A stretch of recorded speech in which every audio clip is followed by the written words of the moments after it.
Okay, good morning, everyone. This is Judge Kaplan. Hope everyone is doing well. This is the BlockFi Inc. matters. And I appreciate everybody's participation through Zoom, remotely. For those who wish to be heard at any point in time, if I haven't called on you, please use the raise hand function. And either I or my law clerks will make sure we spot you and give you the opportunity to speak. I've received correspondence on behalf of the committee regarding this exclusivity motion. I expect that we'll be talking about the process. I see both Mr. Sussberg and Mr. Stark have raised their hands, anxious to get involved. Let's have at it, so to speak. Good morning, gentlemen. Let me start with Mr. Sussberg. Yes, thank you, Your Honor. Joshua Sussberg from Kirkland & Ellis on behalf of the debtors. I think the agenda today is relatively straightforward, save for what I think is straightforward, our exclusivity extension. This is our first exclusivity extension, and it's a modest one at that, Your Honor. As you've seen in our reply, we asked for an extension of the filing deadline by 48 days and the solicitation deadline by 73 days. So that would be extensions to May 15th and August 11th, respectively. And we laid out in our reply, it's on page 4, the schedule that we're seeking to adhere to, which includes the filing of a plan no later than May 15th. And then working our way through all the statutory deadlines and the like to get to the deadline we proposed in August, which we admit is aggressive, but it's one that we want to move forward with. And we have been doing a tremendous amount of work to be in a position to resolve many complex issues, notwithstanding the commentary from the committee. And we laid this out for the committee on April 10th, and we noted in our papers there was an 88-page deck. Mr. Renzi walked through it. We had a conversation about the schedule, and we had a back and forth. And, you know, Your Honor, I've been doing this 20 years. I know there's people on this phone that have been doing it a lot longer. The way it works with exclusivity, you have up to 18 and 20 months for filing a plan and for soliciting. The debtor proposes 6 months or 9 months. The committee comes back. We reach agreement on the days. We were within 11 days of each other. Mr. Stark wanted the end of July. We wanted the middle of August, like we suggested. And then we got the pleading seeking to terminate exclusivity on our first request. This is not something that I've ever seen. And the reality is, Your Honor, that there's more to this than meets the eye. And, you know, notwithstanding all the back and forth in the objection that Mr. Stark filed, comes down to one sentence in his pleading. It's paragraph 28, where he makes a comment about the debtors can file a plan that seeks to confirm over the objection of creditors with releases in the plan. And we want to file our own plan. And the reality is that's what this is all about. This is all about Mr. Stark pre-adjudicating before we even file a plan, what our plan is going to include and what it's going to say. And what I would tell you, Your Honor, we are continuing the investigation. Kirkland & Ellis is handling an investigation at the direction of our independent directors, Jennifer Hill and Scott Vogel. As you know, the committee is conducting an investigation. And as we sit here today, that investigation is ongoing. There are more depositions. We have more document requests from the committee. And we are going to make determinations and decisions when it is complete. But there is no world in which we should be terminating exclusivity at the first request. I think we have demonstrated cause more than sufficiently in the 32 bullets that we laid out on pages 3 through 5 in our pleadings. And I know Your Honor mentioned Mr. Stark's letter from yesterday. I will admit that we did take the bait a bit from the committee when they asked us what our evidentiary record would be. We submitted declarations from Mr. Renzi and Ms. Pulo. And obviously, we'll take guidance from Your Honor. I think those declarations are unnecessary. I think Your Honor can decide this on the papers. Again, it's a first exclusivity extension. We were talking about 11 days. This is about Mr. Stark and the committee trying to make a point that I'm not sure is ringing hollow. It is ringing hollow. And I think we are going to work over the next couple of months to pursue and ultimately confirm a plan that's in the best interest of our stakeholders. And we're not going to pre-adjudicate anything, especially because investigations and the like are not complete. So we would submit, Your Honor, unless you want to handle it differently, I'm hopeful that we can move forward on the pleadings here today and get our exclusivity extension and really start building the consensus that we need, which we thought had started, admittedly, on April 10th. I know it will continue, and I'm hopeful we can put some of this aside and really move this forward for the benefit of the customers of this estate. All right. Thank you, Mr. Sussberg. Mr. Stark, let me hear from you. Thank you, Your Honor. Can Your Honor hear me okay? Yes, I can. Thank you. I do have a presentation. Maybe it's a little longer than Mr. Sussberg's, but I do appreciate the things that he says. And as I think Mr. Sussberg said in open court, we have a relationship that goes over many cases, and I respect the man, and I think he is an honest and good lawyer. So what I'm about to say is not a reflection of anything other than the fact that I accept him at his word, and I always have, that we will continue to work in good faith. But we have an issue. And there's been pleadings that have been filed that, admittedly, maybe from us, and I think probably they'd admit as well, raises the rhetorical level considerably high. And so I think, Your Honor, it's worth spending a couple of minutes to talk about that. The reply says, hey, wait a second, we moved a lot from our original request, and there was a meeting, and the schedule was presented, and it gets a little personal towards me, but I sort of said, hey, maybe we can talk about this. I want to think about it. We didn't agree to anything, despite what they said. And it really kind of presents this as the committee picking a fight. And I don't think that's fair. And I want to unpack that. And I will at the end of my presentation, because I do believe this is a status conference, and I do believe that we are, and I will make a proposal procedurally about how to advance, but we're not, as I understand it, going to be taking evidence today. Correct. And we, of course, would reserve that right. So let me just unpack it a little bit, and then hopefully seek to, okay, where do we go from here, which I know that's always Your Honor's request of all counsel, so I'd like to make a proposal on that. Before we filed the objection, there was a meeting and there were conversations. And I did call debtor's counsel, not Mr. Sussberg. I spoke with Mr. Kanowitz beforehand, and I said, I don't want to file this objection. I want to talk. And we spent some time talking to our respective clients, and the decision was, no, go ahead and file your objection.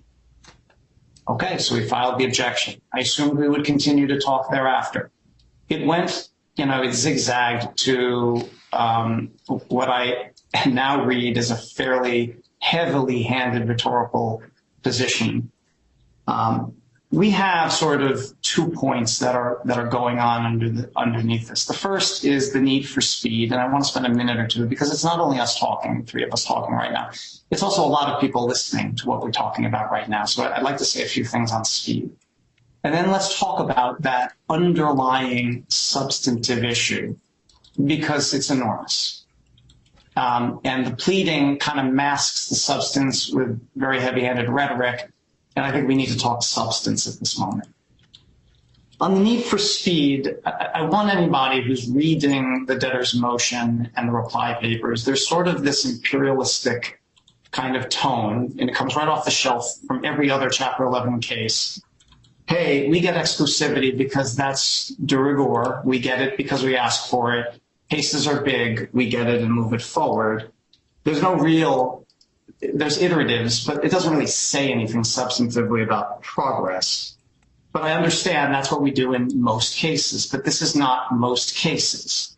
In this case, we don't have banks, hedge funds, arbitrageurs, landlords, trade vendors, companies.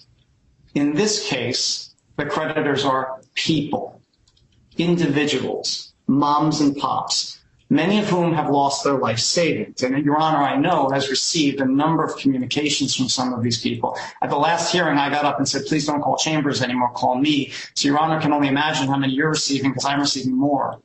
But the stories are frightfully terrible. And I take that very, very seriously, as does the committee. We will not allow these people to get processed in the usual course. We don't believe that's appropriate given the circumstances of this particular case.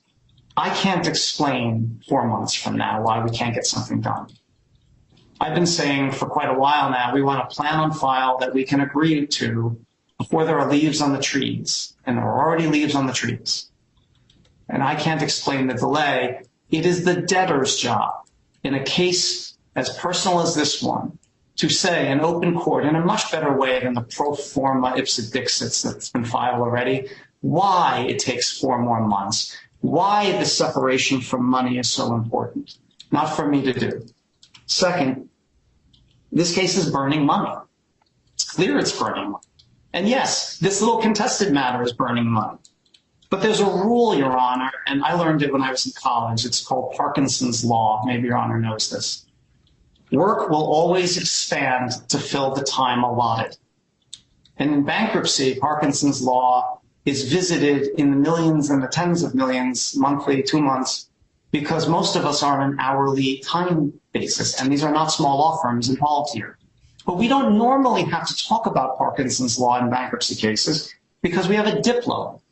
And DIP loans have budgets, they have milestones, case controls, and near-term maturities.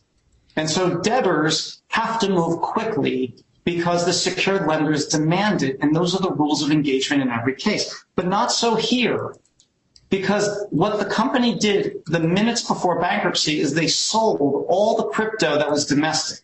And they've been sitting on $250+ million in US currency sitting in a bank account. And no one is tethering the expenditures to that money. So that makes it my job, and in turn Your Honor's oversight job, to make sure that the falling knife of cost is accounted for every single day, week, and month of burn, because that's what these moms and pops deserve. Okay? And I don't agree with the 38 iteratives about how hard this case is, that there's so much work to do. I do not agree that that is an accurate narrative of what's going on in this case. This is no business. There is no enterprise to rehabilitate. There is no business that will reorganize. There is nothing viable or feasible here to come out. There's an M&A process for the platform. That is a bundle of sticks to be sold. Okay? And that process is concluding. Then we have the cash, some cryptocurrency assets. We have some loans and JV interests in mining companies. We have the FTX claim, and we have causes of action. Those are the things you shove into a liquidation trust and give the creditors control of their own fate, because we have no secured debt. We just have unsecured creditors here. They can choose for themselves what and how they want to handle all those things and how they want to resolve claims and causes of action as they see fit. If Your Honor, these issues that have been presented, we have to coordinate with the JPLs. We have my investigation, which is pretty much wrapping up. We have intercompany issues. We have the wallet issues. Those are all manufactured complexity. It's resolved, and it's a slow walk. And I'll tell Your Honor, I'll prove it the point this way. If Your Honor were to lift exclusivity today, I could have a plan on file in 10 days, maybe even sooner. And I feel very, very confident that that plan would be widely accepted by all creditor classes, would settle out the remaining issues that are out there like wallets and stuff like that, and would be confirmable in June. And that gets us to what's lying beneath the surface. What is this dispute about? Your Honor is probably not used to seeing the kind of pleadings now, at least the reply, and how personal it got. So quick, it got so personal. Maybe I prompted it by my own rhetoric, I don't know. But it went from slow to really fast, really quick. So there's got to be something going on beneath the surface.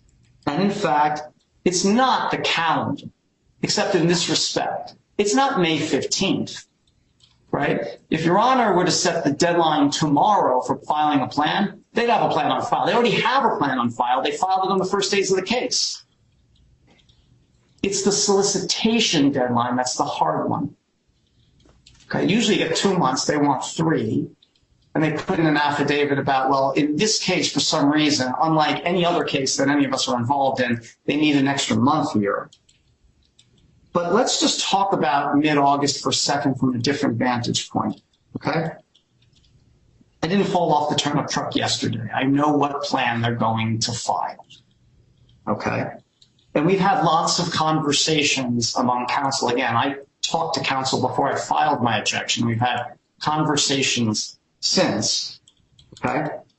There's misalignment on a very significant issue in this case, and we'll talk about that in a second, okay? The plan that I believe they intend to file will be vigorously opposed by the committee. We don't see how that plan confirms. We won't get an fair accepting class. We don't think it'll be good faith. We don't think it'll be fair and equitable. We've got a whole bunch of other things that we're thinking about here. And we're setting up for a very ugly case, which means that we don't get to pick up, according to his schedule, until mid-August, assuming that we're successful in blowing up that plan. And then we don't get out until Halloween. Meanwhile, we've incurred tens of millions of dollars of additional incremental cost. And that's terrible. That's terrible. So I reached out to opposing counsel. I made several different proposals to try to obviate this matter right now, this dispute right now. But I made this proposal, which I thought was fair and in the middle. Okay? I said, Your Honor's bridge order on exclusivity didn't have a date certain. It says, we will have exclusivity will automatically bridge until Your Honor can schedule a hearing. And at that hearing, there'll be a final order on the motion, and you automatically bridge to that date. I said, let's all agree just to hold off that hearing for a little bit of time. Let's talk.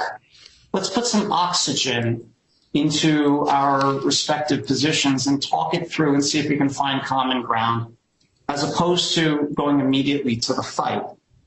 I got a voicemail message back midday yesterday. Nope, we're not talking. Let's get on with the fight. That's why we're having this dispute, Your Honor. That's what's going on. I want to talk. I want to share perspective. They want exclusivity in their positioning, not unlike another case that Your Honor may have been dealing with yesterday on injunctions and controls and rights.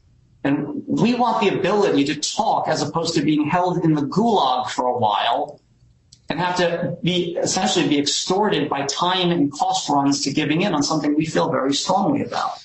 And that's a bad dynamic.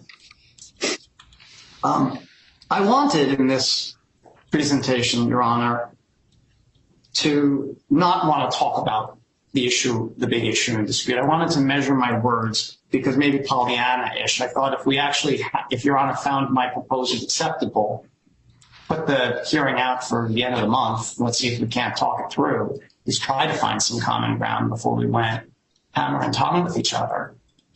But I didn't want to put it out in the public right now. We have a very active community and one that is watching everything we say and talking amongst themselves about. I didn't necessarily think feeding the fire was a good idea. I'm happy to talk about it further because I think Mr. Sussberg kind of alluded to it. But I think I'm going to hold my tongue at this moment, perhaps on the rebuttal if Your Honor asks or Mr. Sussberg prompts me. We can talk about it further. But my proposal stands, Your Honor. I think the right answer for this case, before we go ahead and go hammer and tongue, go into tens of millions of dollars of expense of mom and pop money over something that seems awfully parochial and not necessarily in what the creditors want, we should talk. But if we can't make a resolution on talking, then I'd rather have the trial now at exclusivity and put it all on the table for everyone to see and the creditors to realize so that Your Honor can make a decision before we incur all that expense and take this case all the way out to Halloween. I think that's the proper staging of how we end the BlockFi case and make it unlike Voyager and Celsius and Lord knows FTX. You don't have any questions for me at this point? No, thank you, Mr. Stark.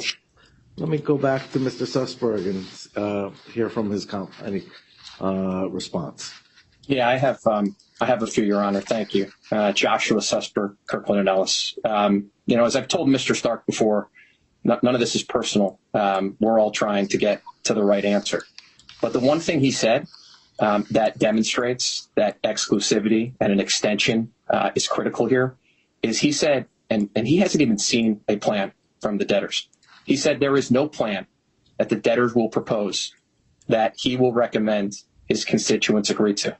And that is the posture that he's taken. And the commentary that has come back as far as trying to bridge the gap here in a conversation is give the committee a consent and veto right over the filing of a plan, which is effectively the same as terminating exclusivity.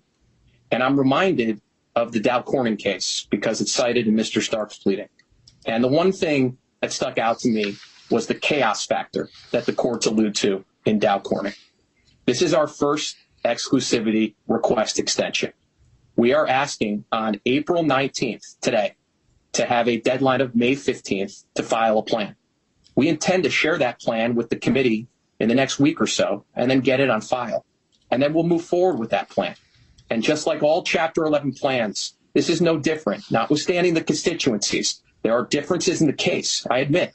But just like in Voyager, where we built consensus, not only with individuals, but with the committee, and just like we're doing in Celsius, this is exactly the same. This is about a leverage play by Mr. Stark to try to thwart the cases and increase and enhance an agenda that he has that he doesn't even know what our document says. And it's all the more reason, Your Honor, that I believe on the pleadings and on this record and on the factors, because Your Honor has sat here for 4 months, and I know you know the complications of this case. It is not a simple case. It is global. It involves international. It involves U.S. There are wallet issues, not to mention the fact that we're in the middle of a sale process. And we may end up going with a sponsored deal. And there could end up being an auction, all of which needs to play out in the context of filing a Chapter 11 plan. We've worked on the standalone, but it could be that the sale process makes sense. And then there's dealing with all the regulators and making sure that they're on board with the plan. We have done this before in similar circumstances. We know what's involved, and it absolutely merits and warrants a modest, again, a very modest exclusivity extension. We did not come in here and ask for the sun and the moon and the stars. We asked to get a plan on file by the middle of May and then to proceed down a path as quickly as we can. And if we can beat those dates and if solicitation goes faster, by all means, we're going to pursue that. We are not looking to draw this out for the sake of drawing it out. That is unfair, and I hope every single customer knows that I mean what I said on the first day of this case. It is our job to deliver people back their money, and that's exactly what we're going to do. But we're going to do it in a thoughtful manner and not a chaotic manner consistent with Dow Corning. And I would submit, Your Honor, again, that you can decide this today on these pleadings, but we obviously will do whatever Your Honor recommends as far as moving this forward. Mr. Stark? Your Honor, this is where I do part company with Mr. Sussberg on a personal level. This is not a leverage play. And by the way, it's not Mr. Stark's decision. This is the committee's decision. I have an active committee. I have an active client. And I prefer if my opposing counsel would actually refer to my client as opposed to making this all personal about me. Your Honor knows me. This isn't my first rodeo. I've been doing this for nearly 30 years. I have a little more experience than Mr. Sussberg doing only committee work, so I don't really appreciate that. What's happening, Your Honor, it's not a leverage play. Quite the opposite. My proposal is let's talk to one another. Let's not jam litigation at this moment. But I'm not an idiot. I sat in the room. I've seen the plan they filed, and I've talked to these people. I know what plan they're going to file. Mr. Sussberg even said it. He's conducting his own investigation, and he's going and talking to independent directors that he installed in this company. And we've done the investigation ourselves, and we have views about what the plan should look like in contravention to what we've been told, right? It's not like I'm making this stuff up. I said, let's talk. Let's go into a room and see if we can't figure this out. But no, you don't get to have exclusivity because possession is 9/10 of the law, and you don't get to use the cost and the burden and the time delay on people who are desperate to extort what you want without a rational conversation. That is wrongful, and if that's the position the debtor wants to take, then we rely upon the jurisprudence that says we want to have a trial. Say it in open court. Let's have at it. And that's where we are, Your Honor, but I don't appreciate that this is anything personal or anything like that. We just don't agree with their positioning, and we want to talk about it instead of litigating it. It wasn't the decision of mine to move this hearing this way. All right. Before I start addressing the issues, is there anyone else who wishes to be heard on this? All right. I don't see anybody with a raised hand. Probably yesterday, towards the end of a 9-hour-plus hearing, was not the right time to read a letter requesting another evidentiary hearing. It's certainly, I'm not sure whether I would be receptive yesterday. I've had the time to consider the issue over the evening and listening to the arguments. I don't view any of this as personal. This is zealous advocacy on each side, with Mr. Stark trying to protect the committee and the clients and the customers, and Mr. Sussberg in his in his way of also trying to protect the customers. It's a difference as to what's the best pathway. I will say that I believe the professionals in this case have acted as such, professionals. You've kept most of the issues out of my court to date, which has been tremendous because it does preserve. I'm not saying there aren't dollars being spent in this case. There are. Every case of this magnitude and complexity, and it has complexities involved, generates, unfortunately, litigation and time-consuming discovery and investigations. I am pleased that the committee, through Mr. Stark efforts and his colleagues, have pursued their investigation and done so without running to the court on every issue, and working with the debtors counsel and other counsel in trying to resolve issues, so that I refer to this case almost as my stealth cryptocurrency case, because I don't see a lot of what's I know is going on, looking at all the records, looking at what's on the docket. I know the communications, I know the discussions by and among the professionals, I know the investigation that's being taken. And because of that, and that effort to try by all the professionals to reduce the administrative burdens, I am leery of moving forward with an evidentiary hearing on a first-time exclusivity request extension, when the result, if the committee is successful, will be competing plans which have their own inherent administrative costs and burdens. The estate does not benefit necessarily from competing plans. There may come a point where there has to be, when negotiations simply are at an impasse, or where the plans are just unacceptable. But my concern is that we go down a path of spending what I view as wasted dollars and efforts fighting over weeks.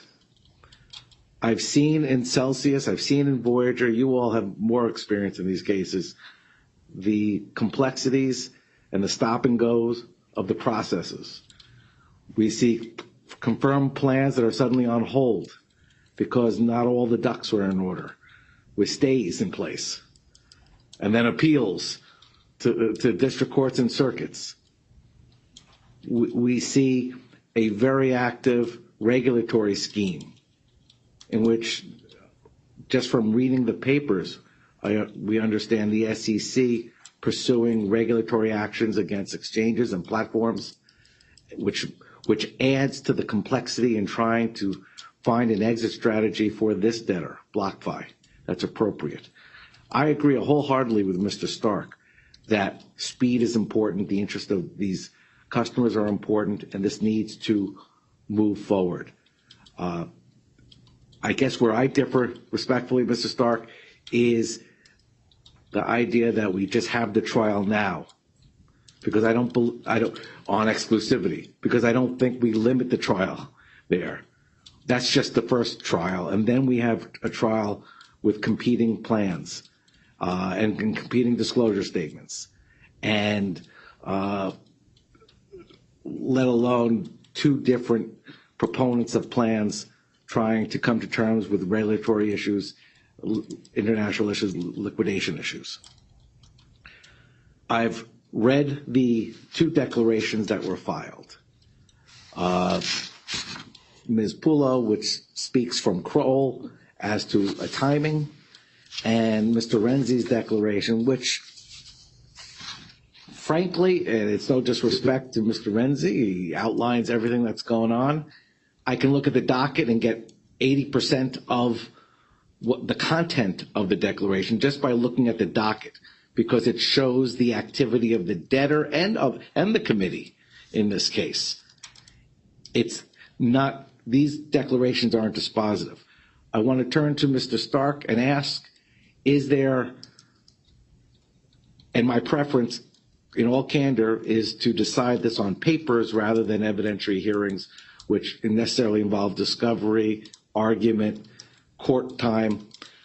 Are there declarations or additional affidavits you think would be dispositive that you would like to submit for my consideration in response to the declarations? I don't want necessarily to leave it that the declarations are the last word, although I think you can address it in argument, but what would be your preference? Well, Your Honor, apologies if I can't directly answer the question, or I can, but I think I want to get to the place where I think Your Honor is more inclined to go. Look, I've now made my argument. I believe that the debtors, if they want to go down a path that we perceive will be war, I think that before we incur the expense and the time delay, they should come and answer to the community for it. But I understand Your Honor's views on that. I respect it. And I suppose we have a legal right to press the evidentiary point.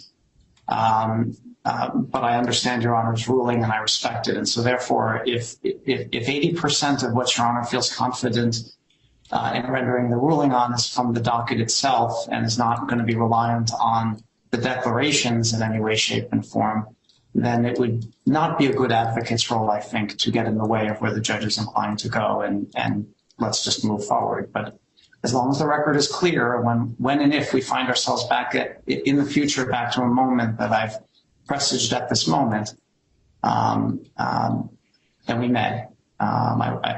You won't hit me too hard, Your Honor, if I said I told you so. I was just going to say, you reserve the right to have an "I told you so" moment. I get it in other cases. With respect. Occasionally. Always with respect. But and I appreciate it. Is there other argument that either side wishes to make? Well, I'll start with you, Mr. Sussberg. Anything you wish to add to what you've already laid out before the court or in the papers? No, Your Honor. We appreciate the court taking the time today. And I just do want to mention that, Mr. Stark is pre-assuming an outcome. It's our job to work together to try to avoid that.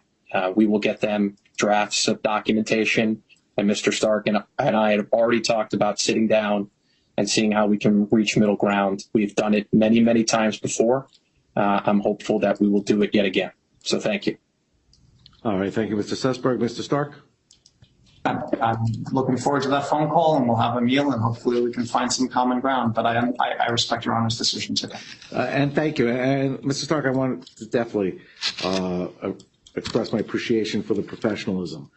Yes, when we have lawyers who are very knowledgeable about both substance and procedure and know their way around a courtroom, but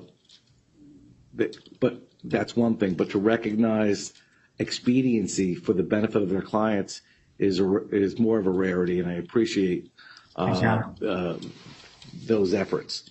I made my judgment and my ruling, which will be to grant the extensions, primarily because of the limited nature of the extension, with a proviso that it would have to be extraordinary, there have to be an extraordinary event to deviate from it going forward if something were to go awry. I don't foreclose that, but certainly I take Mr. Sussberg and the debtor's position at face value that this can proceed along the time frame that's been laid out in the documents. I anticipate that there's going to be pushback from the committee and maybe other parties of interest. There's an ad hoc committee, there's other creditors involved. That's part and parcel of the process. In gauging whether or not to extend exclusivity, the court recognizes that there are built into the code by Congress leverage points. The debtor's exclusivity is a tool. The requirements for voting and confirming a plan are creditors' tools. Congress built in a pathway for extensions. They've limited since going back to 2005. We're not going to approach the caps on the extensions.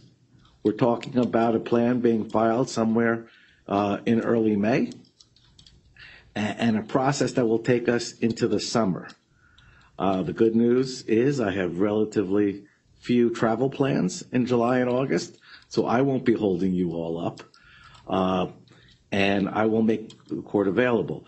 It is important that the parties start the negotiation process yesterday, and we'll get into that when we discuss the status of the wallets and other matters. I'm extending exclusivity because I do agree that the case, even though Mr. Stark may question the level of complexity, the unusual nature of the cryptocurrency cases is evident just from what we see going on in FTX and Celsius and Voyager, what we see going on with issues as to property of the estate, ownership, how to handle the regulatory issues, the international aspects, those complexities. A liquidation is not necessarily complex, but the best way to do so to maximize returns can be. And I want this process to go forward with all eyes wide open, especially in light of the pending sale process, that all the parties were able to identify the best pathway forward to maximize the returns to the creditors. Because the requested extension is minimal compared to what may be the norm in Chapter 11, I'm going to approve it, but hold the debtor to the task fire to their feet, however the phrase goes. I don't need to do so as much as I know Mr. Stark and other ad hocs and everyone else will as well. The court is open to assist if in any way at any point a neutral would assist in trying to reach an accord if there is a gap. Again, we're assuming a lot. Maybe with good communication by strong professionals, we won't have such a huge gap. So I will enter the order based on the pleadings submitted, based primarily on what the court can take judicial notice of with respect to the docket, and we'll move forward. I appreciate the advocacy involved and the professionalism. Do we want to turn to Thank you, Your Honor. Mr. Sussberg, or how do we move on to other agenda items? Yeah, I think we should proceed with the agenda. We can move to agenda item 2, and then we have some status conference items to be heard. So I'm going to leave it to the rest of the team to pick that up. All right. Who will be taking the mantle? Good morning, Your Honor. Jordan Chavez on behalf of the debtors. I'll be addressing the second item on the agenda, which is the debtor's motion for an order authorizing the debtors to direct Scratch to return the post-pause payments made by retail clients, which we filed at docket number 559. As set forth in the motion, Your Honor, the U.S.-based retail client loans are serviced by Scratch Services, LLC, pursuant to a subservicing agreement that was executed between the parties back in 2018. When a U.S. retail client would make a loan payment, Scratch would service the loan payment and coordinate with BlockFi to allow BlockFi to then apply the payment to the balance on the loan. Now, when the platform paused on November 10th, subsequently all the activities related to the platform were paused, including the retail loans and any payments made thereto, and they were placed into administrative forbearance. So there were no margin calls or liquidations that have taken place since the platform paused. Nevertheless, it was impossible for BlockFi or Scratch to prevent parties from sending payments to Scratch to try and make payment on their retail loans. The payments have largely slowed down since more parties have become aware of the administrative forbearance and these Chapter 11 cases. However, at the moment, Scratch is holding over $500,000 in post-pause payments, which necessitated the motion before Your Honor today. And at the time of the motion, the specific amount Scratch was holding was $585,100.03. And again, those payments have largely slowed down since the case has progressed, but Scratch has received some additional payments and is now holding $596,670.77. So we filed a revised proposed order on the docket yesterday at docket number 746 to reflect the new amount. And both the original and the revised proposed order provide that if Scratch were to receive additional payments after the order were to be entered, if Your Honor grants the motion, then Scratch would notify the debtors of those payments, and the debtors can then direct Scratch to also return any subsequent payments that were made to Scratch. There were no objections that were filed, Your Honor, to the motion. I did want to clarify for the record that there were some cryptocurrency news outlets that had reported that the payments were going to be returned to residents in one particular state. However, Your Honor, the motion and the relief requested in it and the proposed order encompasses all payments made by U.S. retail loan clients after the pause nationwide. So the $500,000 amount will be returned to all residents regardless of which state they are located in. Unless Your Honor has any questions, I would ask that Your Honor grant the motion. Thank you, Ms. Chavez. I've read the proposed order, and needless to say, there's been no objection to the relief, nor should there be. It is surprising that a lender has to work so hard to not take payments. You don't normally see this. But I will enter the orders to allow the money to go back, as well as payments that are collected in the future. I think it makes absolute sense. Thank you. Thank you, Your Honor. I'll also be addressing the next item on the agenda, which is item number 3, the debtor's first omnibus objection to claims, which we filed it. Oh, sure. I'm sorry. As far as the proposed order that came with the notice of filing is document 746. Is that the order that can be entered, or are we going to be getting a new one?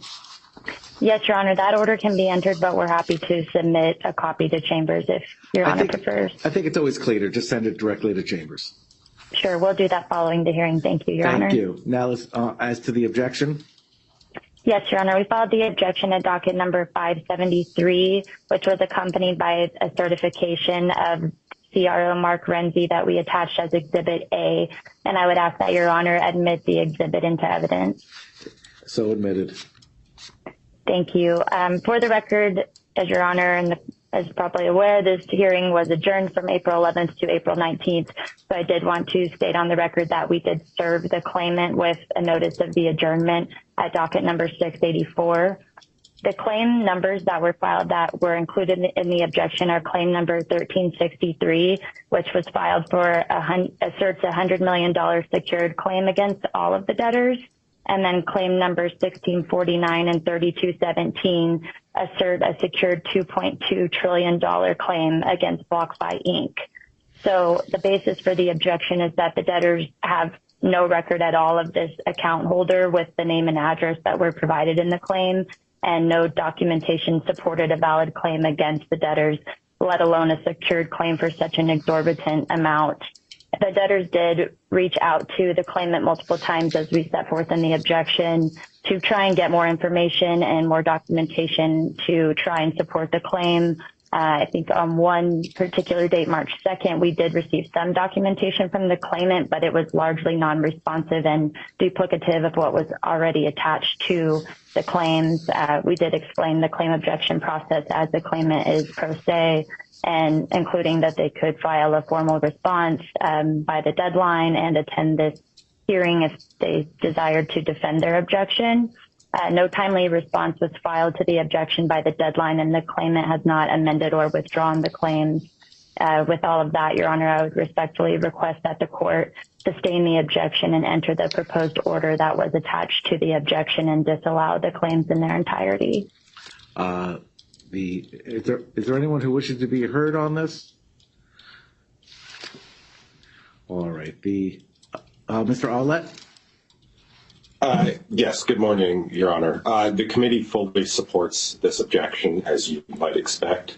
We just wanted to note that, claims like this are extremely serious. It's a $2.2 trillion claim, which, had the debtors not timely addressed it, would have prevented any sort of distributions due to the massive reserves that would be required.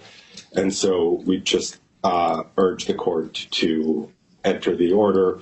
And we'd urge claimants not to submit such claims in the future. Oh, actually, you beat me to the punch. Thank you, Mr. Ouellette. I was going to give an admonition. Not only does this cost the estate and all proper claimants time and money in having to address, I think claimants are well advised to look at the references to Title 18 and bankruptcy fraud when filing claims, and realize that there can be a consequence in reaching for this pathway. Thank you. The motion is granted.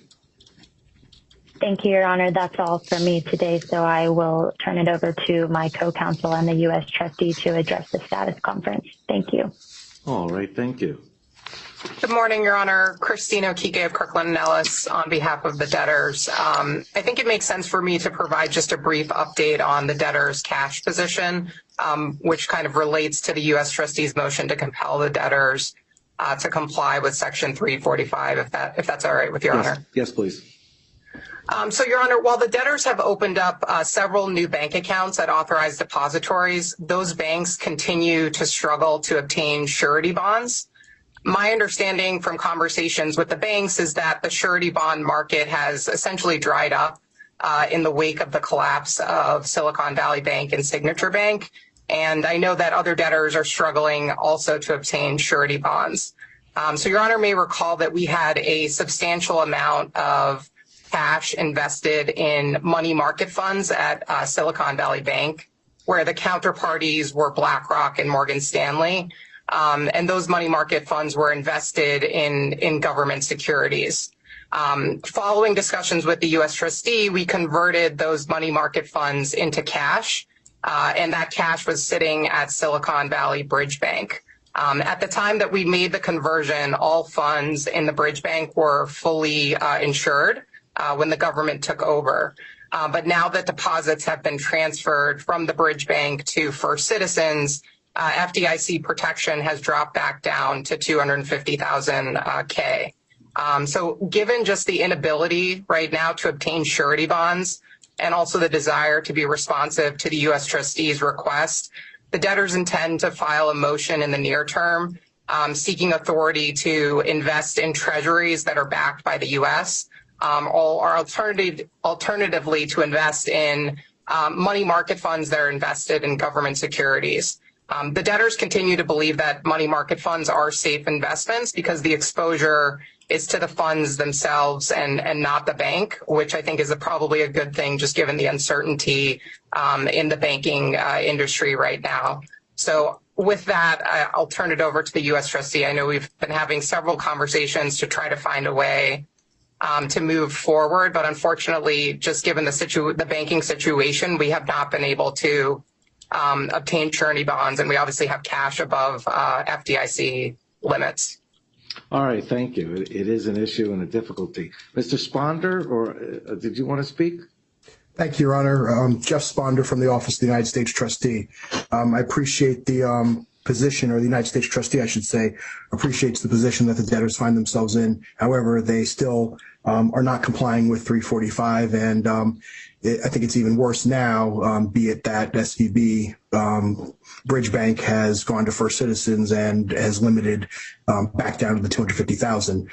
With that said, I understand that a motion would be forthcoming in the near term. What my suggestion would be is that the near term be today, tomorrow, this week, not something that gets that's waited on, as well as seeking shortening time to get this on the docket and a ruling from Your Honor, because I don't think we have the ability to move from off of our position that 345 needs to be applied with. Thank you, Your Honor. Thank you. I certainly will schedule it on shortened time when the debtor get the motion to us. Yes, Your Honor, we will endeavor to get it on file. It may not be today, but definitely this week. All right. Thank you. We have two other matters. I guess probably the quicker, well, I'll leave it to you. We have an update on the adversary proceeding with respect to emergent, and also the pending wallet motion, which is of most interest, I think, to those who are watching. Your Honor, good morning. Mike Slade for the debtors. Can you hear me? Yes, I can. Thank you. Your Honor, I'll give you an update on the wallet motion. We have been working with the counsel for the ad hoc committee and for deferred 1031 and the UCC, and we do have a path forward. The debtors have provided a substantial amount of diligence on this matter, including answering about 100 questions in writing and providing some data that was requested. I am hopeful that we will be in a position to present this to Your Honor in the form of a set of stipulated facts that you will be able to hopefully rule on. The parties are going to work on that over the next approximately week. If we are not able to stipulate to certain facts, we have agreed that we will make a witness available for the ad hoc committee to ask questions of, so that they could, put forth whatever evidence they have on the matters that can't be stipulated to. The parties have agreed that they will file any supplemental briefs, and that's the debtors, the creditors committee, and the ad hoc committee or deferred 1031 on or before May the 3rd. And then we will present the matter for Your Honor on May the 8th at the next omnibus hearing. Again, the hope is that we're going to be able to stipulate to the relevant facts, or at least minimize to the extent possible any actual evidence that has to be presented to the court. And that's the plan. And we have discussed this, and I believe all parties are in agreement that that's the path forward. We know that all of the creditors want to get this resolved as quickly as possible, and so do we. And this is the most streamlined way that we can present the issue to the court. So happy to answer any questions that you have, but that is the plan. I do have a question, but let me first turn to Ms. Kofsky. Thank you, Your Honor. Can you hear me okay? Yes, I can. So the schedule that Mr. Slade described is what we have discussed and what we've agreed to. I think it's important, though, given the widespread interest in this issue and the number of, as Mr. Stark put it, the mom and pop investors that this affects.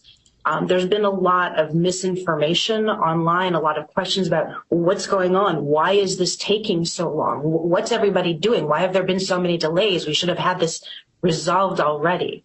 And I wanted to emphasize that the ad hoc committee is committed to trying to get this resolved as quickly as possible. There have been a lot of activities taking place behind the scenes. We have managed to keep this largely out of Your Honor's court, and that was very deliberate, trying to resolve any issues we had ourselves. We did not want to bring you discovery disputes.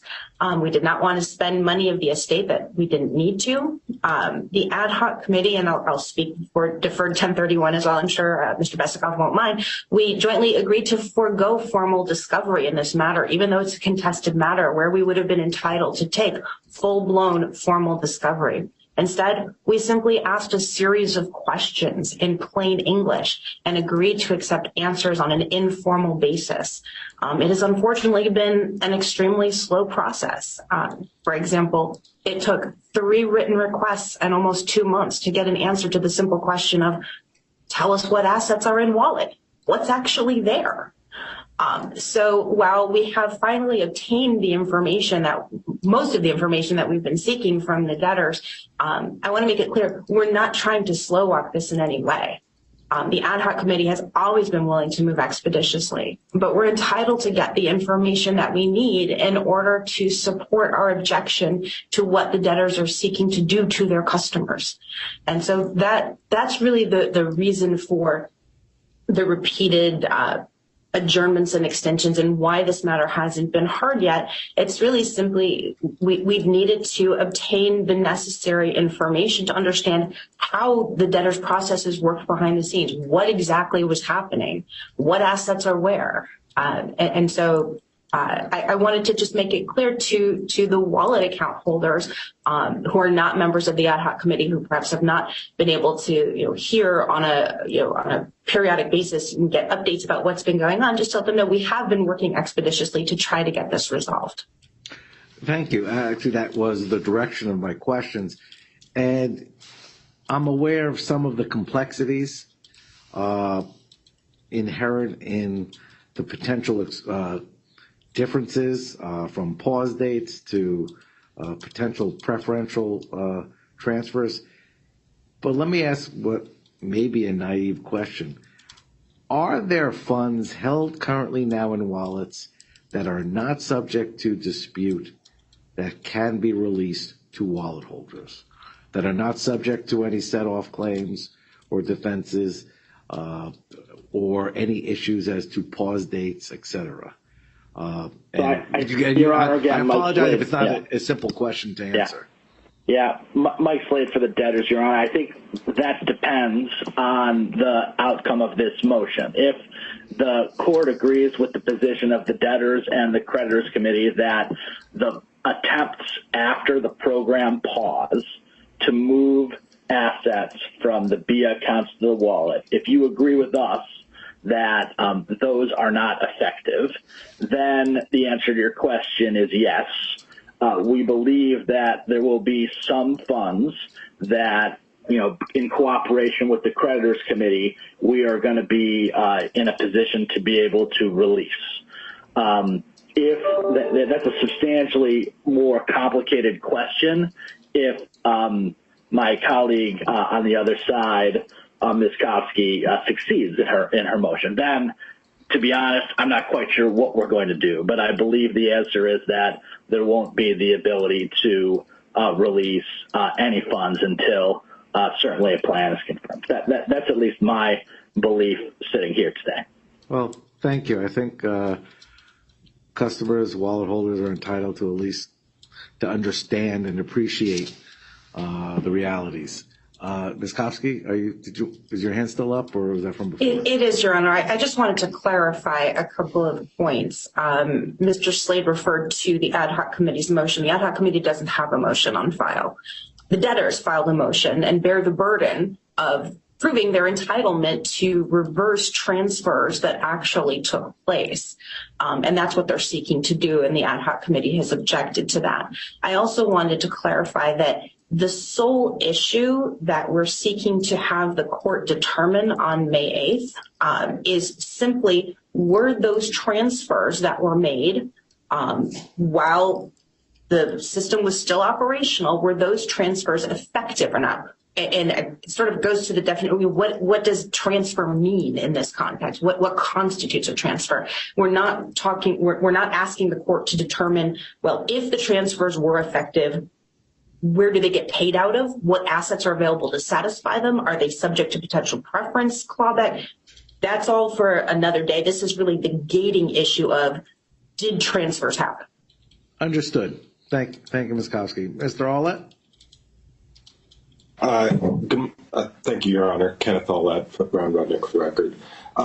Just to clarify one key issue, it's the committee's understanding that the debtors essentially cannot release portions of a wallet account, which is why, if the position of the ad hoc group is correct, there are no funds that could be released.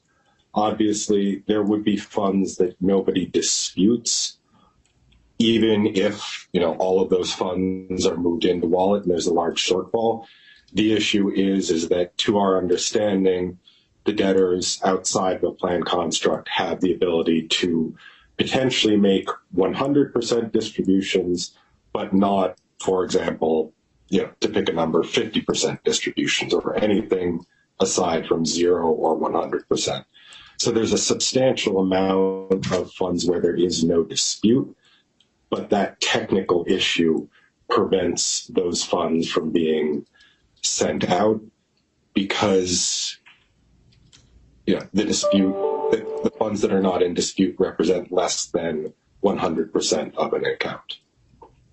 All right. Thank you for that addition. All right. That certainly helps. It points to how important May 8th will be and what I can expect to have in front of me. And of course, I will do my best to try to do the quickest turnaround that the court can achieve. Let's turn, I think, to the emergent matter. Is there an update, Mr. Kanowitz? Yes, Your Honor. Thank you. Richard Kanowitz, Haynes and Boone, co-counsel to the debtors and debtors in possession. Your Honor, real quick, at docket 738, we submitted to Your Honors for approval, subject to the April 21st deadline for objections, the standstill stipulation, I'll call it, between emergent debtor as well as the FTX debtors and the BlockFi debtors. Basically, this was to carve out any and all disputes concerning the liens, claims, and encumbrances concerning the Robinhood shares, and only the Robinhood shares. And we spent a lot of time between counsel for the various estates coming to that stipulation and making sure that we captured the right type of procedure as well as substantive to put on hold pending the criminal prosecution of Sam Bankman-Fried, as well as any forfeiture proceedings that arise from that criminal prosecution. So that was put before Judge Dorsey, and he approved it. He did it under certification of counsel, and that was entered on April 17th. So Your Honor has before the court, subject again to the objection deadline passing on April 21st, and I don't anticipate anybody objecting since we've kept all parties in interest involved in the stipulation step by step, comment by comment, issue by issue, that Your Honor will hopefully approve it, and that will, again, put on hold the Robinhood issue. As to defendant Merrick's, we are likewise working with them as to a standstill stipulation because we do have a live adversary proceeding against them, and we would like that adversary proceeding to remain on the docket. We do not know what's going to happen in connection with the, again, prosecution and or forfeiture proceedings. We were first in time from our perspective, and everybody reserves rights as to what should happen if the forfeiture proceedings don't go forward or there is no conviction. So that's where we are with the emergent matter, Your Honor. Happy to answer any questions if you have. Can you give me the docket number again for the stipulation? I want to make sure my Yes, staff. we did it by application. It's 738, Your Honor. 738, great. I did speak with Judge Dorsey, coincidentally, and I understood it was coming. So we'll keep an eye out for it and wait for the passage of time. All right, thank you, Mr. Kanowitz. Is there anyone else who wishes to be heard?